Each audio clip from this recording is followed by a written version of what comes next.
मैंने ले ली और काम कर चलो ये स्टार्ट कर दिया। देखो ये नंबरिंग आ रही है, स्टार्ट हो गया। बस कुछ ज़्यादा आगे नहीं शिफ्ट कर दिया, बहुत ज़्यादा आगे नहीं लग रही है। आगे लग रहा है सर, सही था। बेटा हम लोग पढ़ रहे थे ऑर्बिट्स के बारे में, और जो हमारा टॉपिक था वो था स्पेस टेक्नोलॉजी का।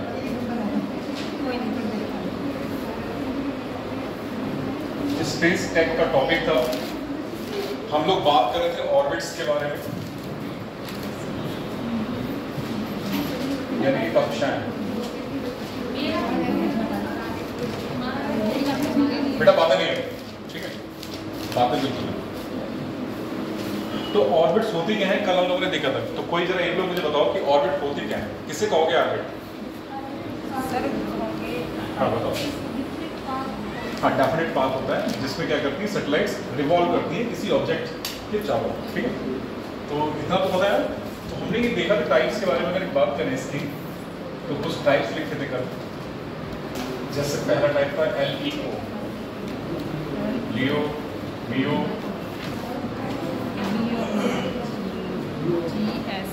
जियो लिखते पहले, ये चमक रहा है, अच्छा जियो लिखते हैं। और एक आती GSO, ठीक है। फिर क्या आएगा, चलो GTO करते हैं, ठीक है। तो ये सारी कुछ ऑर्बिट से। तो पहला नंबर लिखो बेटा, नंबर 1 करके लियो।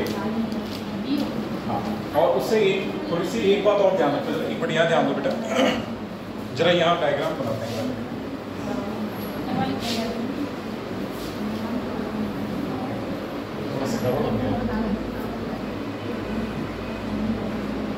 अगर ये हमारी अर्थ है, ठीक है, अगर ये अर्थ है, और फॉर एग्जांपल अगर हम यहाँ पे मान लें कि ये क्या है बेटा, लो अर्थ ऑर्बिट है हमारी यहाँ पे, ठीक है। और ये क्या है, ये मीडियम अर्थ ऑर्बिट है, ठीक है। और एक चीज और है बेटा, यहाँ पे HEO का कोई और,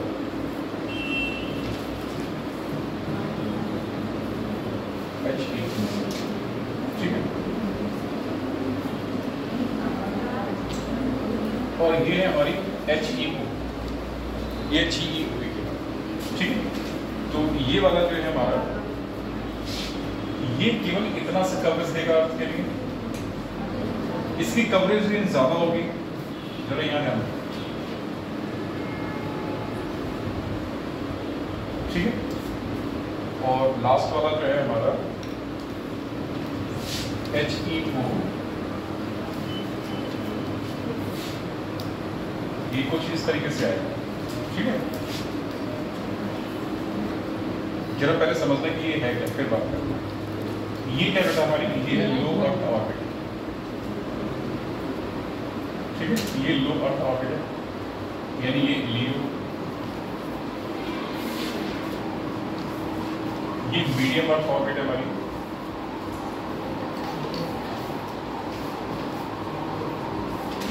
ठीक है बेटा, ये मीडियम अर्थ ऑर्बिट है।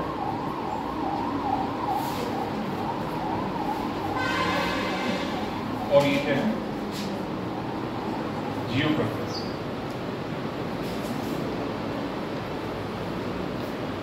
ये बेटा GSO, ये जियो कैरियर, ठीक है। पहले हमने ऑर्बिट्स के कुछ बेसिक ऑर्बिट्स हैं जो कि टाइप्स से ऑर्बिट्स से, उसके नाम लिख दिए। नाम लिखने के बाद एक डायग्राम बनाना है हमने, ठीक है। अब जरा इस डायग्राम में देखना है कि अगर हम यहाँ पे कोई हमारा सैटेलाइट है, अगर लियो में, ये क्या हमारी सैटेलाइट है क्योंकि लियो में है, ठीक है ना। ये सैटेलाइट पृथ्वी का इमेजिंग तो बहुत अच्छी करेगा, लेकिन इसका कवरेज क्या होगा, कम होगा। मतलब इतना ही हिस्सा कवर करेगा लियो, ठीक है ना, इतना वाला। बात समझ आ रही है? लियो ऑर्बिट में कोई सैटेलाइट अगर है तो पृथ्वी की इमेज तो अच्छी देगा क्योंकि उसका कवरेज कम है, ठीक है ना। लेकिन इसमें डिमेरिट भी क्या है, इमेज अच्छी देगा लेकिन इसका क्या होगा, कवरेज कम होगा, ठीक है ना, कवरेज कम होगा। मतलब जितनी पृथ्वी को इससे ऑब्जर्वेशन करना है एक सीमित दायरे तक कर पाएगा। वहीं अगर MEO की बात करें, अगर कोई सैटेलाइट MEO में स्थित है तो उस सैटेलाइट का दायरा अपेक्षाकृत लियो से कुछ ज्यादा होगा। लियो से क्या होगा? ज्यादा होगा। ये इसका दायरा बढ़ गया ना, इतना हो गया। लेकिन क्या होगा, दूरी बढ़ेगी तो इमेज की क्वालिटी वहां से थोड़ा थोड़ा घटना शुरू हो जाएगा। दूरी के साथ क्या होगा, इमेज की क्वालिटी घटना शुरू हो जाएगी, ठीक है। और वही कोई अगर हमारा सैटेलाइट GEO या GSO में है तो उसका रेंज ऑफ कवरेज तो बढ़ जाएगा। रेंज ऑफ कवरेज बढ़ गया, लेकिन जो पिक्चर क्वालिटी है या इमेज की जो क्वालिटी है वो और घट जाएगी। बात समझ आ रही है? तो रेंज ऑफ कवरेज तो बढ़ गया, रेंज ऑफ कवरेज बढ़ रहा है। अगर हम इस तरफ बढ़ रहे हैं, इस तरफ मान लेगा हम बढ़ रहे हैं इसको, तो हमारा क्या हो रहा है, रेंज ऑफ कवरेज बढ़ रहा है, ठीक है, लेकिन पिक्चर क्वालिटी डिक्रीज हो रही है। तो यहां पे लिखेंगे रेंज ऑफ कवरेज। तो जो रेंज ऑफ कवरेज है बेटा वो बढ़ेगा, इंक्रीज होगा, और पिक्चर क्वालिटी या इमेज क्वालिटी डिक्रीज होगी। इमेज क्वालिटी डिक्रीज होगी। इतनी बात समझ में आई? क्यों घटेगी इमेज क्वालिटी? क्योंकि दूरी बढ़ रही है। रेंज ऑफ कवरेज क्यों बढ़ेगा? क्योंकि दूरी बढ़ रही है, ठीक है ना। ये बात याद रखना है, ठीक है। इतना थोड़ा सा बेसिक चीज है, इतना याद रखना। अच्छा, यहाँ पे एक चीज और सोच के बताओ, किस ऑर्बिट में सैटेलाइट की वेलोसिटी सबसे ज्यादा होगी? किस ऑर्बिट में सैटेलाइट की वेलोसिटी सबसे ज्यादा होगी?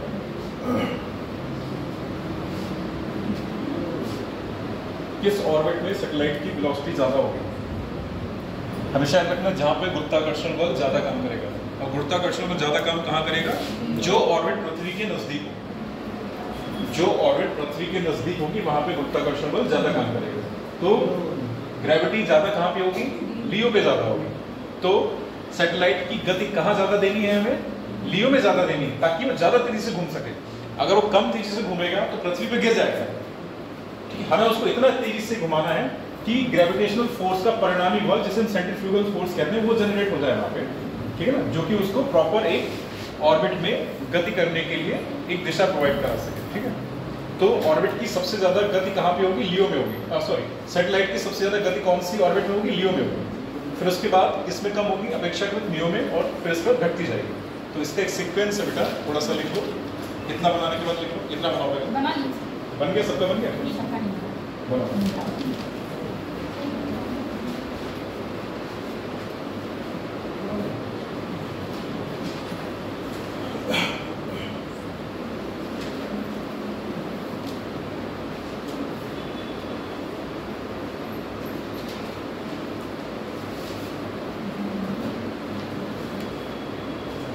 बन गया?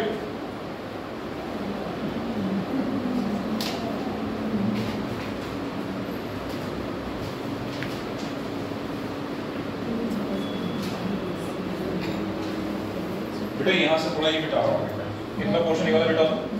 तो ओके,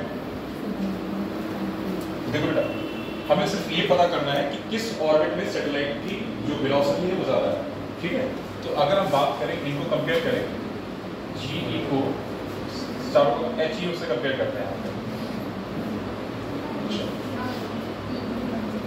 यहाँ पे HEO, फिर क्या होगा? GSO, फिर क्या ले लेंगे आप लोग? MEO ले लिया हमने, और फिर क्या ले लेंगे हम? LEO। तो वेलोसिटी सबसे ज्यादा किसकी होगी?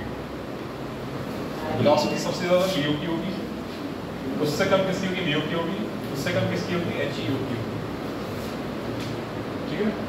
तो वेलोसिटी अगर हम बात करें, तो अगर हम एक सैटेलाइट की बात करें कि सैटेलाइट अगर किस ऑर्बिट में घूमेगा तो उसकी वेलोसिटी सबसे ज्यादा तेज होगी।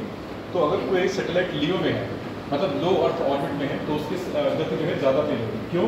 क्योंकि वहां पे गुरुत्वाकर्षण को ज्यादा काम करेगा, और उस गुरुत्वाकर्षण को हमें प्रभावी इतना ना हो, उसको यानी नगण्य बनाने के लिए क्या करना होगा? हमें उसकी वेलोसिटी तेज करनी होगी, ताकि सेंट्रीफ्यूगल फोर्स जनरेट हो सके जो उसे वृत्ताकार पथ पर घुमा सके, ठीक है ना। तो ये उसका वेलोसिटी का क्रम होता है, ठीक है। Velocity in different orbits, different orbits. तो ये बेटा जो है क्रम है डिफरेंट ऑर्बिट्स में वेलोसिटी का।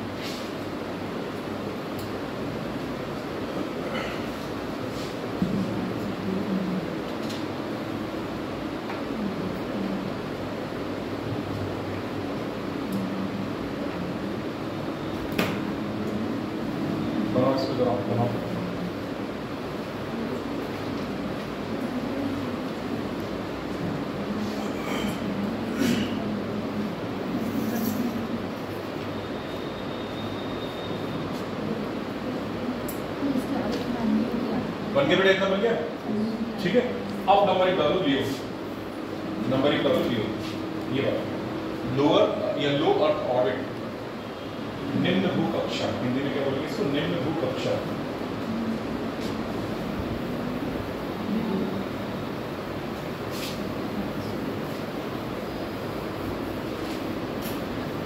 तो जो हमने पढ़ना है वो क्या है, लियो। इसकी फुल फॉर्म क्या होगी, लो अर्थ ऑर्बिट, लो अर्थ ऑर्बिट, हिंदी में होती है इसको निम्न भू कक्षा।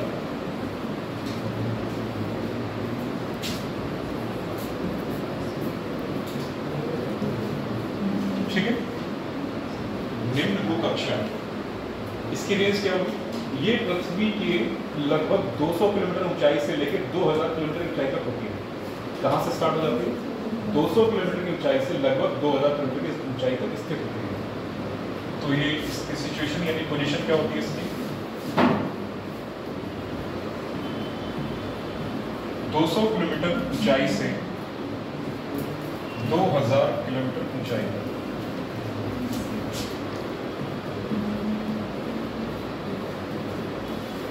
ठीक है, ये इसकी पोजीशन हो गई।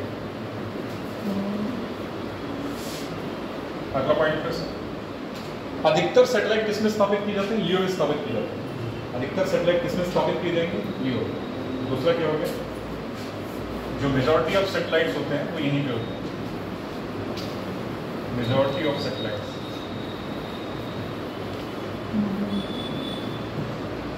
ठीक है, पहला पॉइंट क्या हो जाएगा बेटा, ऊंचाई का। तो 200 से लेके 2000 किलोमीटर, और इसमें भी कितना होता है, लगभग 350 से 700 किलोमीटर। ये परफेक्ट रेंज मानी जाती है एक लियो में, और लियो में सैटेलाइट को एस्टैब्लिश करने का। अगर इसमें भी इस रेंज में बात करें तो कितना होता है, लगभग ये बेटा होता है लगभग, इसमें भी कितना होगा, 350 से 700 किलोमीटर तक ये परफेक्ट मानी जाती है। इसी रेंज में हम लोग ज़्यादातर सैटेलाइट को स्थापित करते हैं। ठीक है, ये इसके आगे है नहीं, ये इसी का, ये इसका हमने थोड़ा सा लिख दिया था। अगला पॉइंट ये है कि अधिकतर सैटेलाइट लियो में ही स्थापित किए जाते हैं। अगला पॉइंट नंबर 2 करके लिखोगे, उसमें लिख लेना अधिकतर सैटेलाइट लियो में स्थापित किए जाते हैं। अधिकतर सैटेलाइट लियो में स्थापित किए जाते हैं। ठीक है, हमें इतना तो पता है कि अगर कोई सैटेलाइट लियो में स्थापित है तो उसकी गति सर्वाधिक होगी, लेकिन वो कितनी तेज होगी। अगर कोई लियो ऑर्बिट यानी कि लियो सैटेलाइट है, अगर कोई लियो सैटेलाइट, यहाँ पे लिखो बेटा लियो सैटेलाइट। लियो सैटेलाइट का मतलब है कोई ऑर्बिट जो कि लियो में स्थापित है। लियो सैटेलाइट लिखने का मतलब क्या हो गया, कोई सैटेलाइट जो कि लो अर्थ ऑर्बिट में स्थापित है, उसको क्या बोलेंगे, लियो सैटेलाइट। ठीक है, तो लियो सैटेलाइट की वेलोसिटी क्या होगी, मैक्सिमम होगी। तो वेलोसिटी इसकी कितना होगा, मैक्सिमम होगा, और जो कि कितना होगा, मैक्सिमम क्या होगा इसका, कि ये पृथ्वी का एक चक्कर 90 मिनट में पूरा कर लेगा। पृथ्वी का एक चक्कर 90 मिनट में पूरा करेगा। वेलोसिटी मैक्सिमम का मतलब क्या है यहाँ पे, यानी कि पृथ्वी का पूरा चक्कर, पृथ्वी का एक चक्कर जो है 90 मिनट में लगा।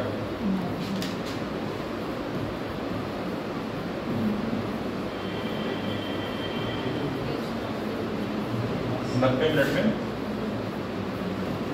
लगा देगा। अगर कोई सेटेलाइट सर ये इधर से आया अगर कोई सैटेलाइट लियो में एस्टैब्लिश है, ठीक है बेटा, अगर कोई सैटेलाइट लियो में एस्टैब्लिश है तो पृथ्वी का एक चक्कर कितने मिनट में लगा देगा? 90 मिनट में। यानी कि हम यहाँ पे हैं और हमको एक सैटेलाइट दिख रहा है, अभी जिस पोजीशन पे दिख रहा है, सेम वही पोजीशन पे हमें वो सैटेलाइट कब दिखेगा? अगले 90 मिनट के बाद, ठीक है ना? सेम वही सैटेलाइट अगले 90 मिनट के बाद हमें सेम पोजीशन पे दिखेगा, ठीक है? तो ये इसको जरा इसमें बातें नोट कर बस।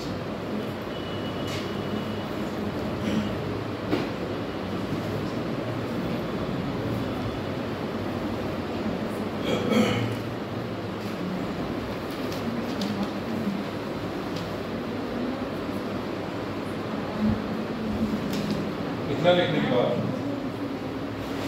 उपयोगिता लिखना है इसकी, लियो की उपयोगिता क्या है? लियो की उपयोगिता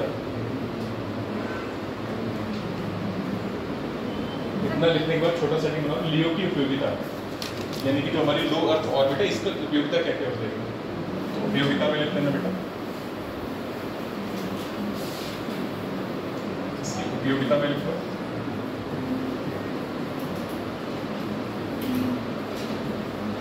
पृथ्वी का अवलोकन करना, पृथ्वी के अवलोकन है, ठीक है? पहला पॉइंट क्या लिखो? पृथ्वी के अवलोकन है।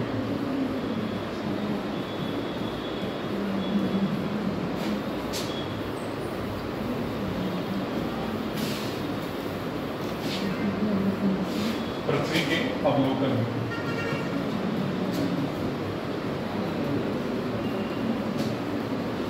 ठीक है बेटा, पहला पॉइंट क्लियर हो जाएगा। दूसरा क्या हो जाएगा? वैज्ञानिक अनुसंधान में। दूसरा पॉइंट क्या हो जाएगा? साइंटिफिक रिसर्च या वैज्ञानिक अनुसंधान में।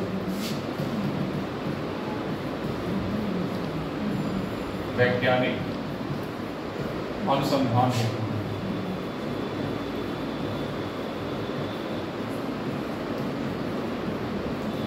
तो ये इसके दो एप्लीकेशन हो गए, ठीक है बेटा? दो उपयोगिता हो गई। पहला क्या हो जाएगा? पृथ्वी का अवलोकन, और दूसरा क्या हो जाएगा? वैज्ञानिक अनुसंधान, ठीक है? जरा एक सोच के बताओ, एक क्वेश्चन के जवाब दो। तो इंटरनेशनल स्पेस स्टेशन है वो किस ऑर्बिट में एस्टैब्लिश किया गया?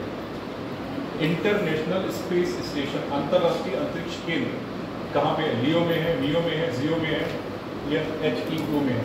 किसमें? लियो में, ठीक है? तो इंटरनेशनल स्पेस स्टेशन कहाँ है बेटा? तो यहाँ नोट करके लिखो, ISS बोलते हैं बेटा इसको, ISS, इंटरनेशनल स्पेस स्टेशन। क्या है भाई? इंटरनेशनल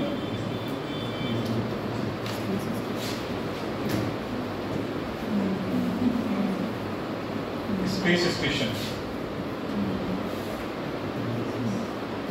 कहाँ है बेटा? ये लियो में। तो ये लियो में, यानी कि अंतरराष्ट्रीय अंतरिक्ष केंद्र, international space station, space centre, space station, हाँ, ये कहाँ पे है? लियो में, ठीक है?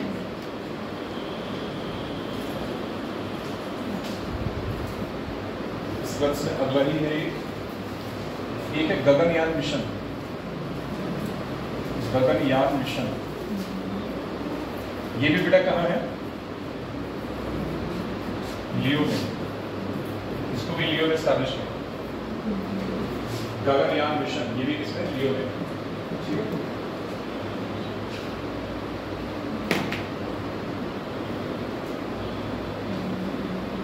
गगनयान मिशन कहाँ है? लियो में है, ठीक है?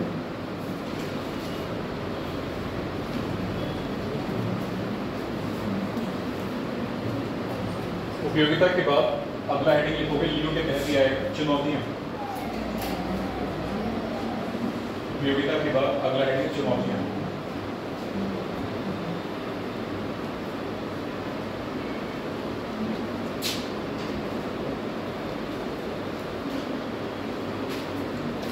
चुनौतियां देखो बेटा, जो सैटेलाइट लियो में घूमते हैं, रिवॉल्व करते हैं, उनका जीवन काल छोटा होता है, कम लाइफ स्पैन होता है। जीवन काल क्या होता है? छोटा होता है। तो ये इसकी सबसे बड़ी चुनौती है, ठीक है? दूसरी चुनौती क्या है कि लो अर्थ ऑर्बिट में जो सैटेलाइट घूम रहे हैं उनका कवरेज रेंज क्या होगा? कम। तो ये दो चैलेंज हैं, ठीक है? देखो तो चुनौतियां में क्या क्या लिखोगे?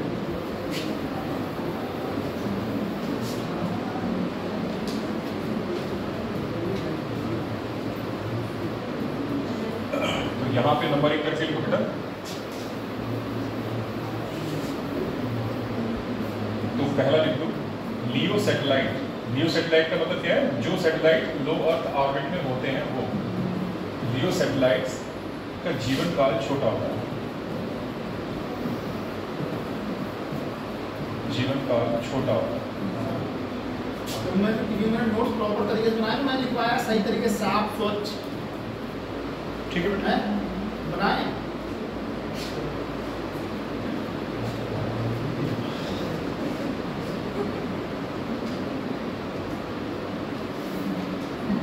ठीक है। पहला पॉइंट क्या हो गया हमारा कि जो लियो सैटेलाइट्स हैं उनका जीवन काल क्या होगा? छोटा होगा। और नंबर 2 चुनौती क्या हो जाएगी? इनका रेंज ऑफ कवरेज क्या होगा? कम होगा।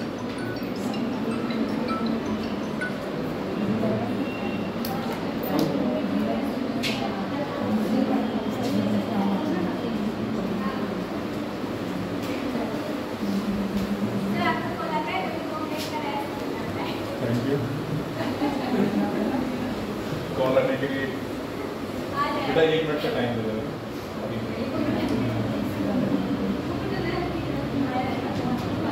बस 1 मिनट का टाइम दे देना, थोड़ा सा भी।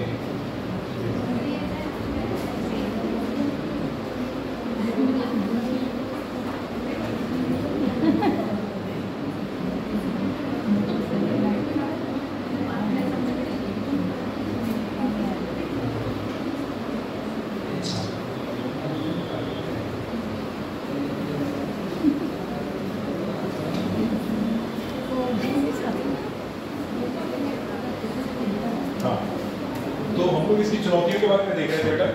तो इसका अगला जो चैलेंज क्या है, इसका रेंज ऑफ कवरेज है वो क्या है? छोटा है, कम है। तो इसका रेंज ऑफ कवरेज क्या है बेटा?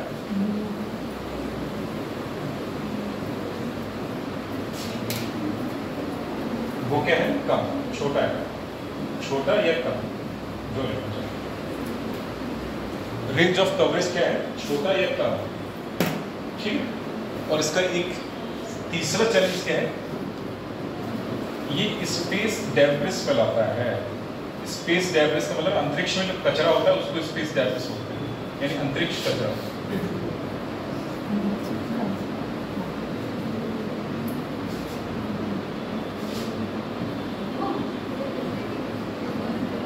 स्पेस डेब्रिस ज्यादा,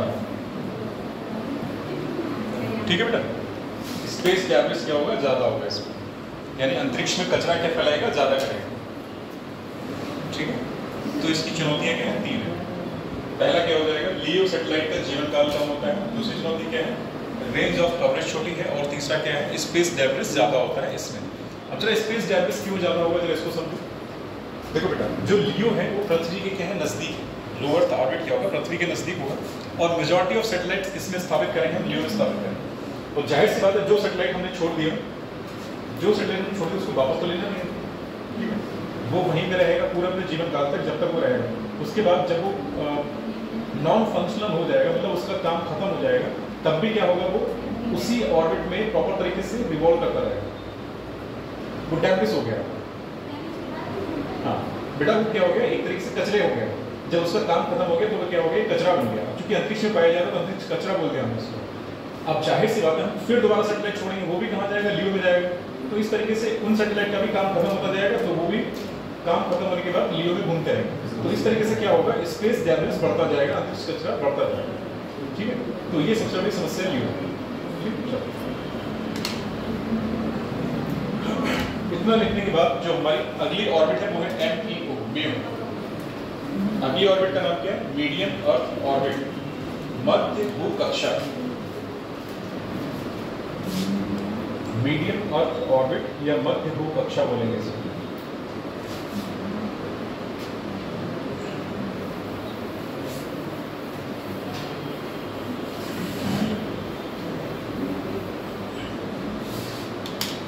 ये बेटा है हमारी मीडियम अर्थ ऑर्बिट।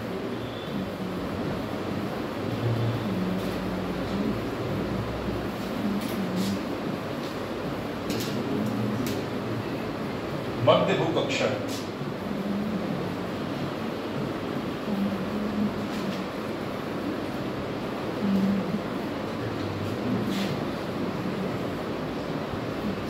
मध्य भू कक्षा, जरा इसको थोड़ा सा समझो यहाँ। इसका रेंज क्या होगा? ये 2000 किलोमीटर की ऊंचाई से लेकर 35,786 किलोमीटर की ऊंचाई तक होगी। ये कहाँ तक होगी? 2000 किलोमीटर की ऊंचाई से 35,786 किलोमीटर की ऊंचाई तक स्थित होगी। पहला तो ये जो इसकी पोजीशन होगी वो क्या होगी?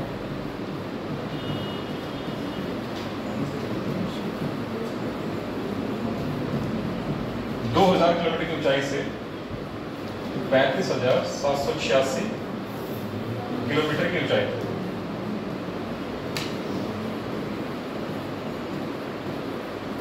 ठीक है बेटा। अगली खास बात क्या होगी?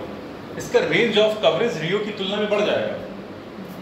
रेंज ऑफ कवरेज क्या होगा? रियो की तुलना में बढ़ जाएगा। पहले सुनो, रेंज ऑफ कवरेज लियो की तुलना में बढ़ेगा, लेकिन इमेज क्वालिटी क्या होगी? लियो की तुलना में घटेगी।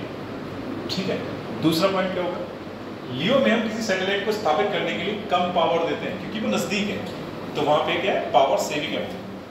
ठीक है, वहां पे ऊर्जा या ईंधन की क्या होती है? कुछ बचत होती है। लेकिन जब हमें सैटेलाइट को ज्यादा दूर भेजना है तो पावर कंजप्शन क्या होगा? ज्यादा होगा। मींस हमें फ्यूल वहां पे ज्यादा लगेगा। समझ आएगा? तो फ्यूल कंजप्शन किसमें ज्यादा होगा? लियो में ज्यादा होगा या मियो में ज्यादा होगा? तो मियो में भेजने के लिए ज्यादा हमें फ्यूल चाहिए। ठीक है, तो ये सब बात है। तो इसमें पहला पॉइंट तो यही था हमारा कि जो पोजीशन है इसकी 2000 किलोमीटर से लेकर 35,786 किलोमीटर तक है। और ये इसमें मेनली जो जीपीएस सैटेलाइट है वो स्थापित किया जाता है। ग्लोबल पोजिशनिंग सैटेलाइट या ग्लोबल पोजिशनिंग सिस्टम सैटेलाइट स्थापित किए जाते हैं इसमें। ठीक है, तो इसमें अगला पॉइंट है। तो इसमें जो मेनली जो सैटेलाइट स्थापित किए जाते हैं वो होता है जीपीएस सैटेलाइट।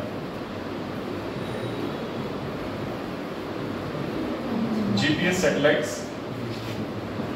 स्थापित किए जाते हैं बेटा यहाँ।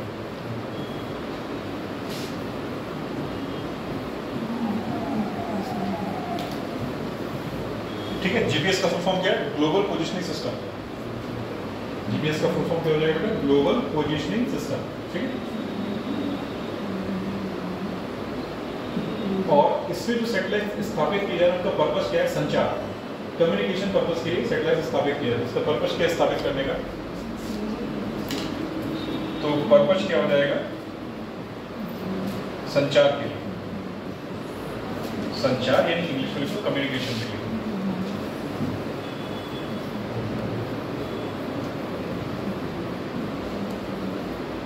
जो सैटेलाइट स्थापित किया जा रहा है उनका पर्पस क्या हो जाएगा? कम्युनिकेशन, संचार। ठीक है,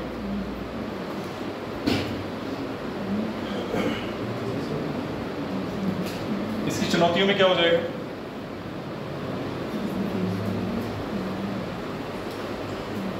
चुनौतियां क्या हो जाएंगी?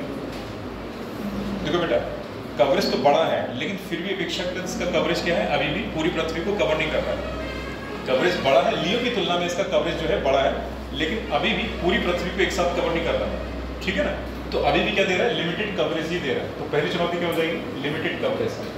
ठीक है, और दूसरी चुनौती क्या है? इसका पावर कंजप्शन ज्यादा हो जाएगा, ऊर्जा की खपत या फ्यूल की खपत ज्यादा। तो ये दो चुनौतियां लिख लो बेटा इससे। तो चुनौतियों में लिख लो इसका।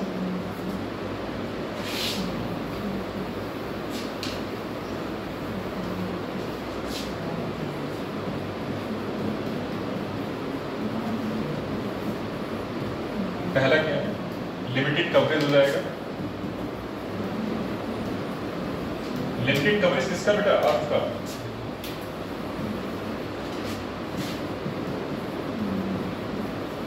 और दूसरी चुनौती क्या हो जाएगी? इसका पावर कंजप्शन बढ़ता है। पावर कंजप्शन या फ्यूल कंजप्शन एक ही बात। पावर का मतलब क्या है? एनर्जी। ठीक है, तो फ्यूल कंजप्शन या पावर कंजप्शन इसका क्या हो जाएगा? बढ़ जाएगा। कंजप्शन का मतलब खपत।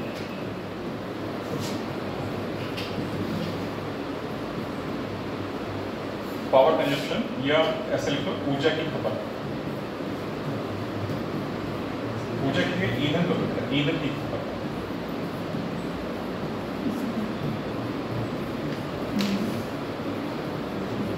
क्या हो गया कहीं? पावर कंजप्शन ज्यादा होगा, ज्यादा होगा। तो ये इसकी दो चुनौतियां हो गई। ठीक है,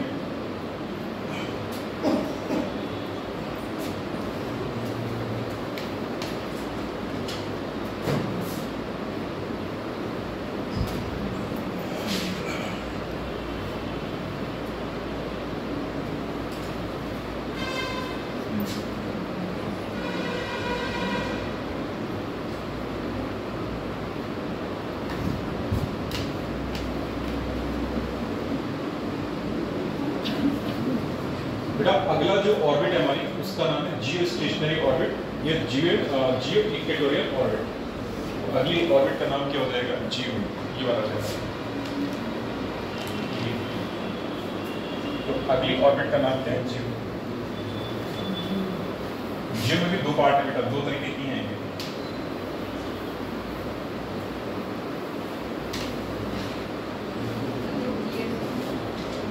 ये दो भाई हैं, यहाँ पे 3 नंबर पे क्या दो भाई हैं बेटा, एक तो जियो है और दूसरा है GSO। ठीक है, ये दो भाई हैं आपस में। तो पहले जियो को देख लेते हैं, जियो क्या है। चलो जियो की बात करते हैं। इसका नाम है जियो स्टेशनरी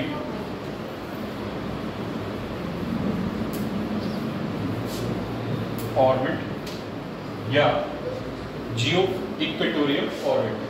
जियो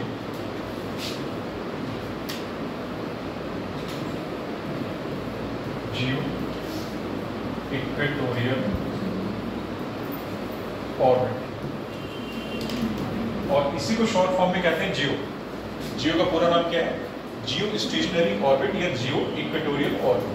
ठीक है, हिंदी लिखो जरा इसको, हिंदी में क्या बोलेंगे? चलो मैं तो मुझे तो लिखता ही है, तुम तो लिखते ही रहोगे। भूस्थैतिक अक्षर, भूस्थैतिक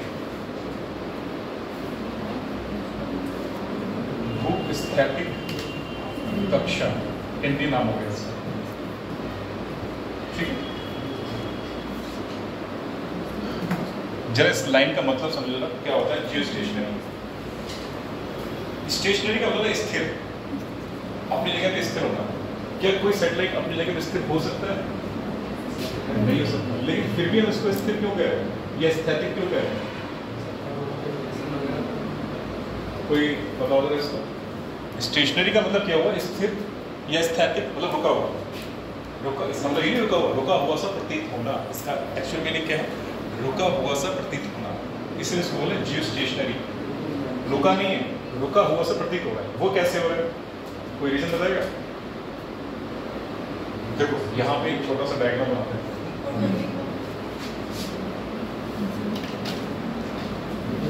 ये अर्थ है बेटा, ठीक है। फॉर एग्जाम्पल ये अर्थ मान लिया, लेट अस कंसीडर ये एक पृथ्वी है हमारी। इसका इक्वेटर कहाँ होगा? ये इसका इक्वेटर यानी विषुवत रेखा है। सब जानते हैं ना विषुवत रेखा, कर्क रेखा, मकर रेखा, इतना तो सब पढ़ चुके हो, ठीक है। इतना तो सब जानते हो ना, दीज आर इमेजिनरी लाइंस, काल्पनिक रेखाएं होती हैं, ठीक है। तो क्या हो गई? ये इक्वेटर हो गया, इसको विषुवत रेखा बोलते हैं। अगर कोई सैटेलाइट ठीक विषुवत रेखा के सामने है, अगर कोई सैटेलाइट ठीक विषुवत रेखा के सामने है और उसका परिक्रमण काल पृथ्वी के परिभ्रमण काल के बराबर है, दोबारा सुनो।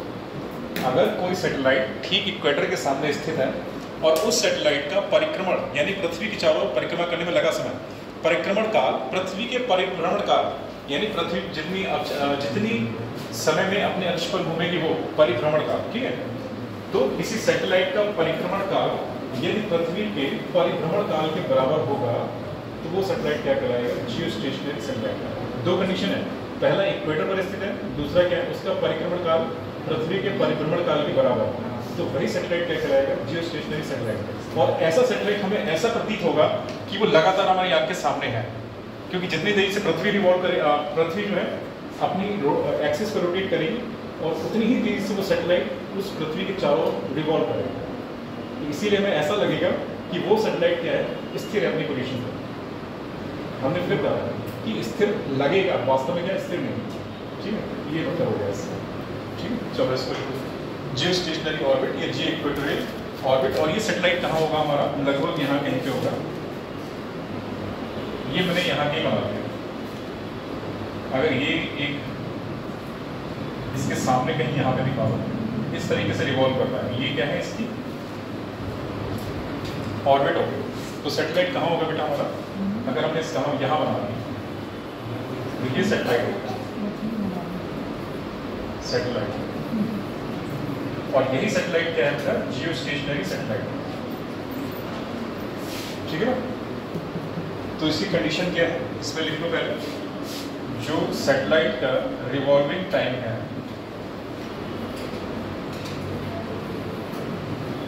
सैटेलाइट का परिक्रमण काल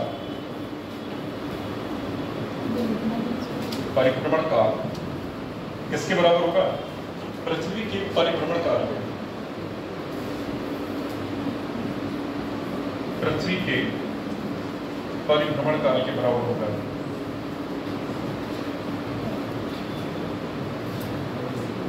ठीक है बेटा, तो ये पॉइंट यहाँ पे इंपॉर्टेंट है। और सैटेलाइट स्थिर कहाँ होगा? सैटेलाइट यहाँ पे स्थिर कहाँ होगा? सैटेलाइट की पोजीशन क्या होगा? सैटेलाइट की पोजीशन लिखोगे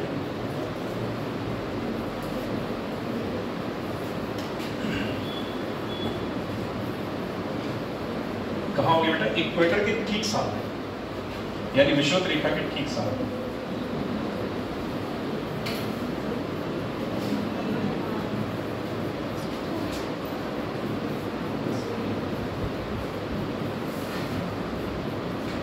अगर ये दो कंडीशन यहाँ पे मिल रही है तो कोई भी सैटेलाइट क्या कहलाएगा? जियो स्टेशनरी या जियो स्टेशनरी सैटेलाइट कहलाएगा। जियो स्टेशनरी सैटेलाइट कहलाएगा। ठीक है, और ये कक्षा क्या कहलाएगी? जियो स्टेशनरी ऑर्बिट कहलाएगी। इसको लिखो।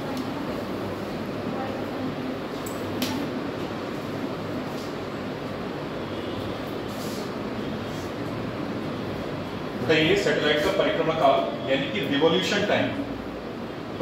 दो बातें होती हैं, एक होता है अपने अक्ष के परितः घूमना और एक है किसी के चारों ओर घूमना। अक्ष के परितः घूमेगा उसे क्या बोलेंगे? रोटेशन। ठीक है, और किसी के चारों ओर घूमेगा तो उसे बोलेंगे रिवॉल्यूशन। ठीक है, तो पृथ्वी अपनी अक्ष पर घूमती तो क्या है? रोटेशन। पृथ्वी सूर्य के चारों ओर घूमती वो क्या है? रिवॉल्यूशन। बात समझ आ रही? पृथ्वी अपने अक्ष पर घूमती है तो वो क्या है? रोटेशन है, परिभ्रमण काल। पृथ्वी सूर्य के चारों ओर घूमेगी तो वो क्या है? रिवॉल्यूशन, परिक्रमण काल। ठीक है, ये दो बातें क्लियर है। लेकिन अगर हम यहाँ सैटेलाइट की बात करें तो सैटेलाइट किसके चारों ओर घूमेगा? पृथ्वी के चारों ओर घूम रहा है। ठीक है, तो पृथ्वी के चारों ओर घूम रहा है मतलब उसका क्या होगा? रिवॉल्यूशन करेगा, तो उसका क्या होगा? रिवॉल्यूशन टाइम होगा। तो रिवॉल्यूशन टाइम कितना होता है? 23 घंटा 56 मिनट 4 सेकंड का होता है इसका। सैटेलाइट का रिवॉल्यूशन टाइम कितना होता है? 23 घंटा 56 मिनट 4 सेकंड का होता है। और इतने ही सेकंड में, इतने ही समय में लगभग पृथ्वी क्या करती है? अपनी अक्ष पर घूम जाती है। तो दोनों बराबर हो गए। दोनों बराबर होने की वजह से इसको बोलते हैं जियो स्टेशनरी ऑर्बिट, और इसमें जो घूमने वाला सैटेलाइट है उसको बोलेंगे जियो स्टेशनरी सैटेलाइट। ठीक है,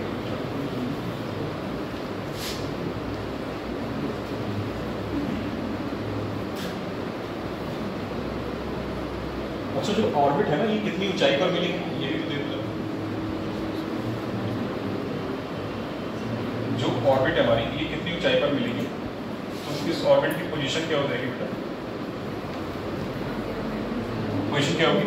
35,786 किलोमीटर से ज्यादा, मोर देन 35,786 किलोमीटर, यानी कि 35,000। इसको क्या लिखोगे? 35,786 किलोमीटर से अधिक ऊंचाई पर, अधिक ऊंचाई पर ये मिलती है हमें, पोजीशन हो जाएगी इसकी। ठीक है बेटा, जियो ये लगभग इसको पढ़ लोगे। लगभग अगर लगभग में वैल्यू करोगे तो क्या है? 36,000 किलोमीटर। ठीक है, लगभग में क्या पढ़ लोगे? 36,000 किलोमीटर।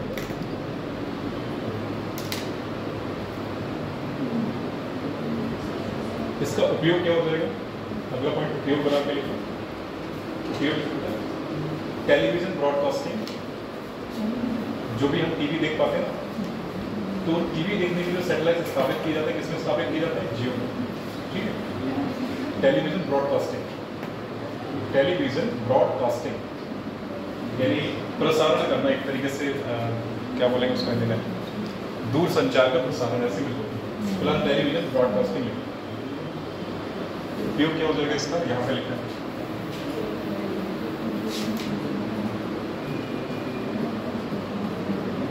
उपयोग में पहला क्या हो जाएगा बेटा? Television broadcasting.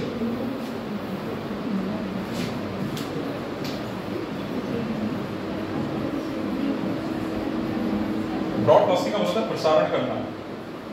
ठीक है, ब्रॉडकास्टिंग, ब्रॉडकास्टिंग में कहते हैं प्रसारण करना।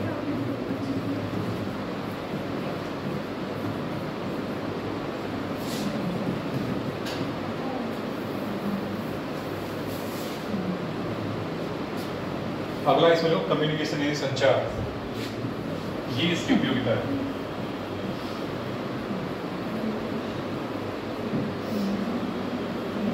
टेलीविजन ब्रॉडकास्टिंग और दूसरा है कम्युनिकेशन या संचार।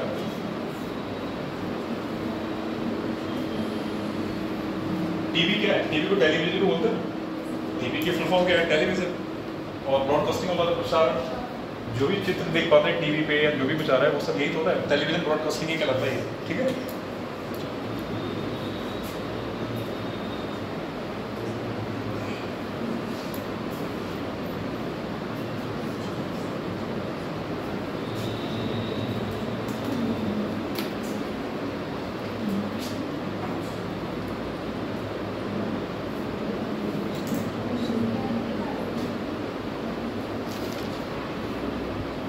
एक उपयोगिता और नेविगेशन में, एक उपयोगिता और बेटा इसकी नेविगेशन।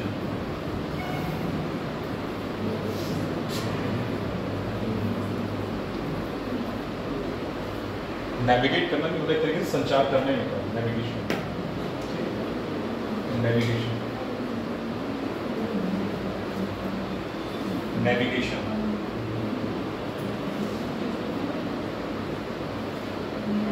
तो नौ संचार होते हैं, हिंदी में क्या बोलेंगे? नौ संचार, नेविगेशन। नौ संचार, नौ नौ मतलब नेवी, नेवी से रिलेटेड, ठीक है। अगली जो ऑर्बिट है हमारी वो क्या है? GSO। अगली ऑर्बिट का नाम क्या है? GSO। अगली ऑर्बिट है GSO।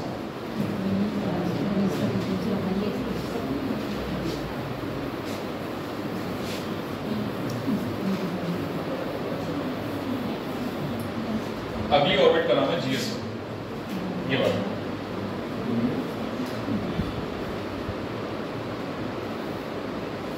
इसकी फुल फॉर्म लिखो पहले, जियोसिंक्रोनस ऑर्बिट।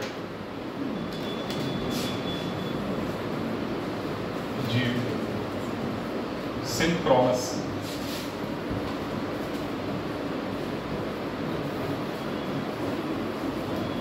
हिंदी में क्या लिखेंगे? भूतुल्यकालिक कक्षा, भूतुल्यकालिक कक्षा।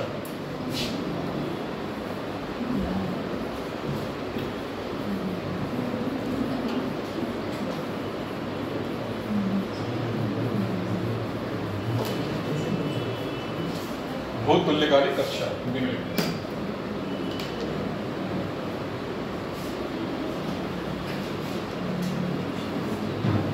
देखो, जियो स्टेशनरी सैटेलाइट और जियो सिंक्रोनस सैटेलाइट में बहुत बारीक सा अंतर है, ठीक है। जियो स्टेशनरी सैटेलाइट में क्या है? वो हमें ऐसा प्रतीत हो रहा है कि वो अपनी एक फिक्स्ड पोजीशन पे है, लेकिन वास्तव में फिक्स्ड पोजीशन पे नहीं है। दूसरा क्या है? वो इक्वेटर पे है, इक्वेटर के ठीक सामने, ठीक है, इक्वेटर के ठीक सामने। लेकिन जियो सिंक्रोनस सैटेलाइट, इसमें क्या होगा? समय तो ठीक इसका उसी के समान होगा, समय किसके समान होगा? GEO के समान ही होगा। अगर कोई सैटेलाइट जियो सिंक्रोनस ऑर्बिट में है तो उस सैटेलाइट के परिक्रमण काल और परिभ्रमण काल बराबर होगा, मतलब एक तरीके से उसका परिक्रमण काल जो है पृथ्वी के परिभ्रमण काल के बराबर होगा। उस सैटेलाइट का रिवोल्यूशन पृथ्वी के जो एक तरीके से रोटेशन है ना, जितने टाइम में करेगी उतना ही बराबर होगा, 23 घंटा 56 मिनट 4 सेकंड के बराबर होगा। अंतर क्या होगा? ये इक्वेटर पे ना होकर इंक्लाइंड अवस्था में होगा, झुका हुआ होगा। ये इक्वेटर पे नहीं होगा, बस ये क्या होगा? कुछ अक्ष पे झुका हुआ होगा। ये ऑर्बिट कुछ अक्ष पे क्या होगी? झुकी होगी। जैसे हम एक बात करें इसमें यहाँ पे,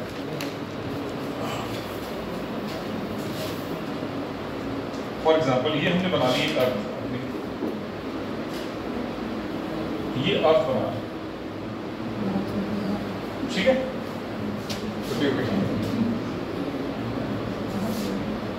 इसका इक्वेटर क्या है बेटा? इसका इक्वेटर यहाँ पे होगा, विषुवत रेखा, ठीक। तो जियो स्टेशनरी ऑर्बिट कहाँ होगी? जियो स्टेशनरी ऑर्बिट कहाँ होगी इसकी? ये वाली तरह। ये तो होगी बेटा जियो स्टेशनरी ऑर्बिट, ये जियो स्टेशनरी ऑर्बिट होगी। लेकिन वहीं हम जियो सिंक्रोनस ऑर्बिट की बात करेंगे तो वो कहाँ होगी? वो कुछ इस तरीके से होगी, झुकी हुई होगी, ठीक है। तो ये वाली जो ब्लू वाली है, ये क्या है, जियो स्टेशनरी ऑर्बिट है, और जो कुछ झुकी हुई यानी इंक्लाइंड है, क्या है, जियो सिंक्रोनस ऑर्बिट। तो दोनों के नाम लिख दो। ये वाली हमारी है जियो स्टेशनरी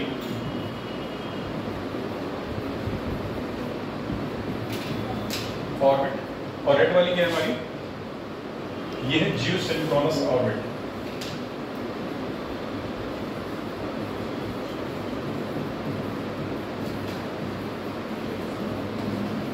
जियो सिंक्रोनस ऑर्बिट है हमारी रेड। तो दोनों में अंतर पता चल गया। जियो स्टेशनरी क्या है बेटा, इक्वेटर के ठीक सामने स्थित होगी, और जियो सिंक्रोनस क्या है, कुछ अक्ष पे क्या होगी, झुकी हुई होगी, टिल्टेड फॉर्म में होगी, इंक्लाइंड फॉर्म में होगी। तो ये वाली जियो सिंक्रोनस ऑर्बिट है, और जो ब्लू वाली दिखाई हमने वो क्या है, जियो स्टेशनरी ऑर्बिट। लेकिन दोनों की विशेषता समान है, यानी कि अगर कोई सैटेलाइट जियो स्टेशनरी में हो या जियो सिंक्रोनस में हो, तो उसका रेवोल्यूशन टाइम पृथ्वी के रोटेशन टाइम के बराबर। ठीक है, दोनों बात समझ आएगी। तो इसमें भी यही बात लिखी, इसका भी यही पॉइंट लिखी बेटा। पोजीशन इसकी भी सेम होगी, लगभग 36,000 किलोमीटर की ऊंचाई में मिलेगी हमें ये भी। तो पोजीशन क्या हो जाएगी, इसकी भी सेम होगी। क्या होगा, लगभग 36,000 किलोमीटर की ऊंचाई पर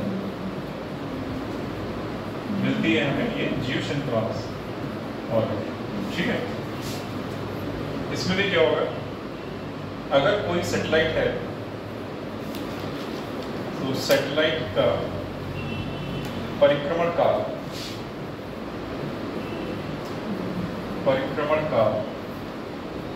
बराबर होगा किसके, पृथ्वी के परिभ्रमण काल के। ये विशेषता दोनों में कॉमन रहेगी। और लगभग कितना होगा सैटेलाइट का परिक्रमण काल, कितना होगा, 23 घंटा 56 मिनट और 4 सेकेंड। 23 घंटा 56 मिनट 4 सेकेंड।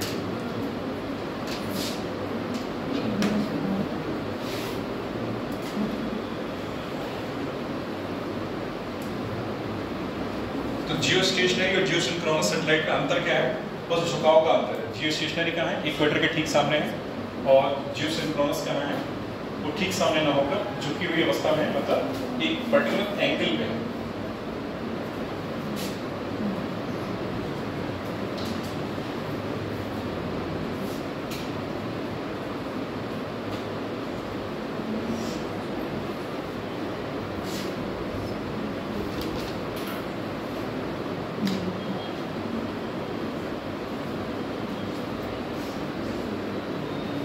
नोट करके लिखना बेटा, कितना बराबर है, नोट करके लिखना।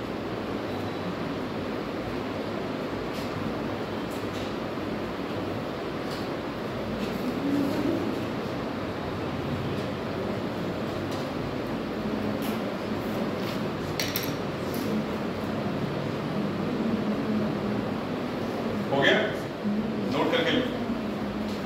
नाविक सिस्टम NAVIC, नाविक NAVIC, यूवी वाला भी बना। नाविक सिस्टम जिसमें कि 7 सैटेलाइट हैं,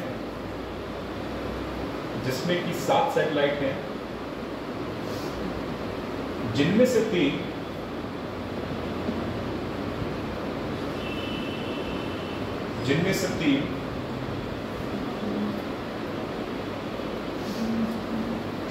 जियो स्टेशनरी सैटेलाइट है, जिनमें से 3 जियो स्टेशनरी सैटेलाइट है, तथा शेष 4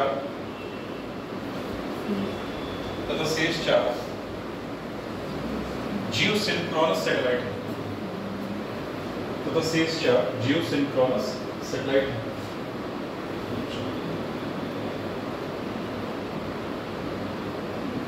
ठीक है, तो ये बेटा हो गया हमारा GEO या GSO के बारे में।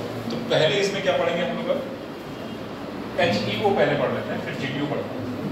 बेटा पहले HEO पढ़ लेते हैं, ठीक है। तो HEO पहले देख लेते हैं। अगला लिखो बेटा HEO।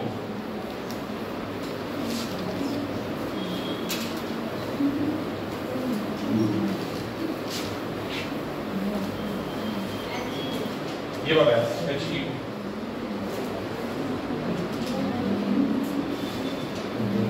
इसको बोलेंगे high earth orbit, high earth orbit.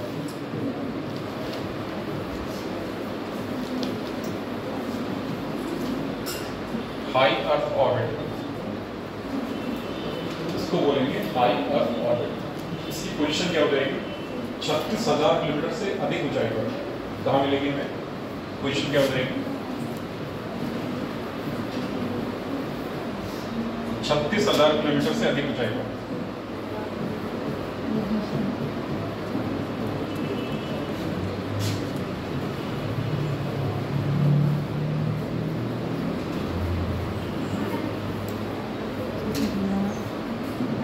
ठीक है बेटा, तो पोजीशन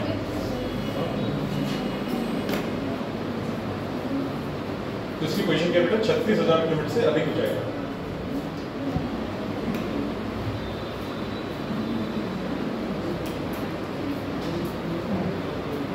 इसका उपयोग लिखो, उपयोग में क्या क्या हो सकता है? उपयोग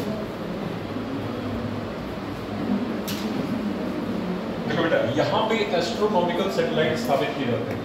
पहला उपयोग क्या है? यहाँ पे एस्ट्रोनॉमिकल सैटेलाइट स्थापित किए जाते हैं। तो यहाँ पे क्या होगा? एस्ट्रोनॉमिकल सैटेलाइट स्थापित किए जाते हैं।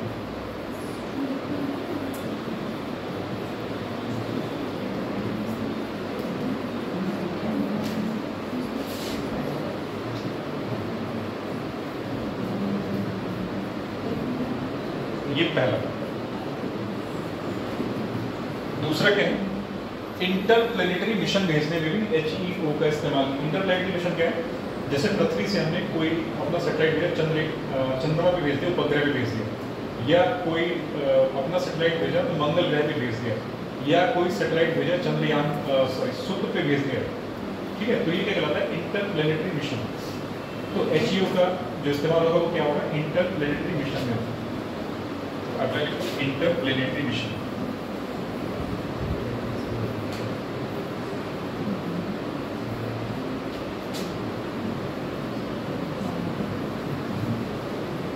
मिशन भेजने के लिए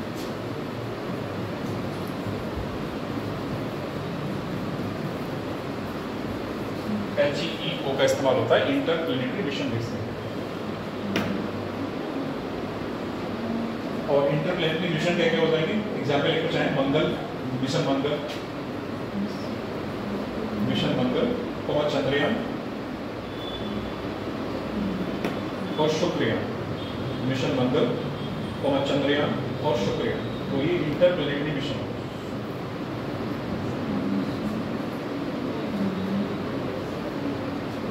मिशन मंगल, चंद्रयान और शुक्रयान, तो ये है मेरा, ये बेटा हमारे इंटरप्लेनेटरी मिशन है।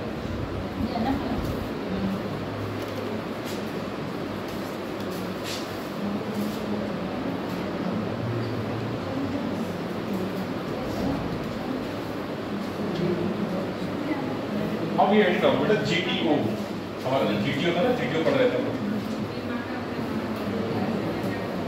लास्ट में लिखो GTO, GTO। अगला एडिट डाल दो। अगली ऑर्बिट का नाम क्या है? GTO। और GTO की फुल फॉर्म क्या है? Geosynchronous transfer orbit. जरा इसको समझो, ये क्या होती है?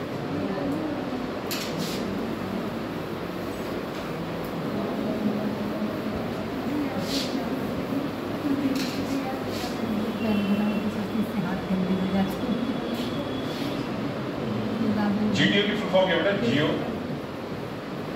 सिंक्रोनस ट्रांसफर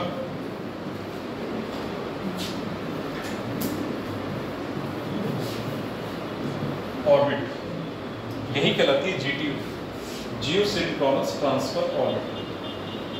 ठीक है, GTO।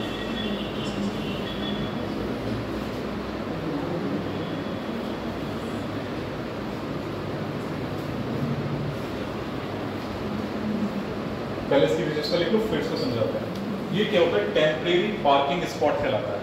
Temporary parking spot. मतलब जहाँ पे गाड़ी अगर हम लोग पार्किंग में क्या करते हैं, खड़ी करते हैं कुछ समय के लिए, टेम्परेरी मतलब कुछ समय के लिए, हाँ अस्थायी तौर पर कुछ समय के लिए हम जहाँ पे गाड़ी खड़ी करते हैं वो क्या कहलाता है, पार्किंग स्पॉट कहलाता है। तो ये भी क्या है, सैटेलाइट के लिए टेम्परेरी पार्किंग स्पॉट। तो सैटेलाइट के लिए क्या बेटा हमारा ये temporary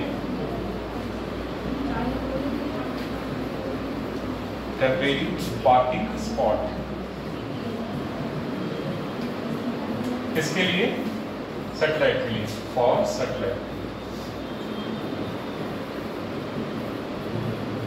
for satellites, temporary parking spots for satellites. पहला पॉइंट ये हो गया, ठीक है। अब इसको समझेंगे क्यों इसको टेम्परेरी पार्किंग स्पॉट बोलते हैं। पहले अगला पॉइंट,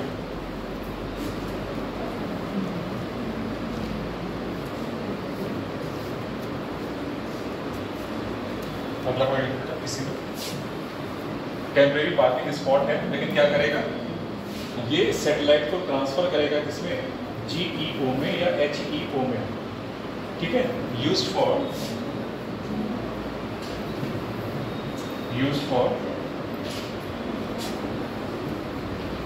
ट्रांसफर ऑफ सैटेलाइट्स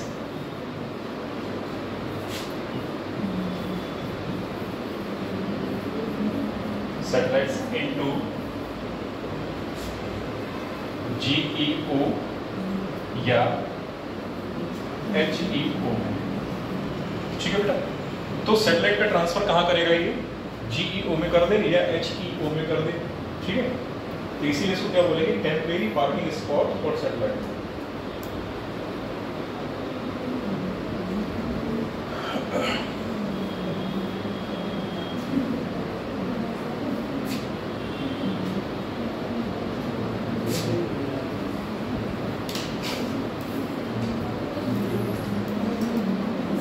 हो गया ना। अब जरा इसको समझो यहाँ पे क्यों बोलते हैं टेम्परेरी पार्किंग स्पॉट और कैसे काम कर रहा है। इतना लिख लिया, बिठा दे इतना, ठीक है।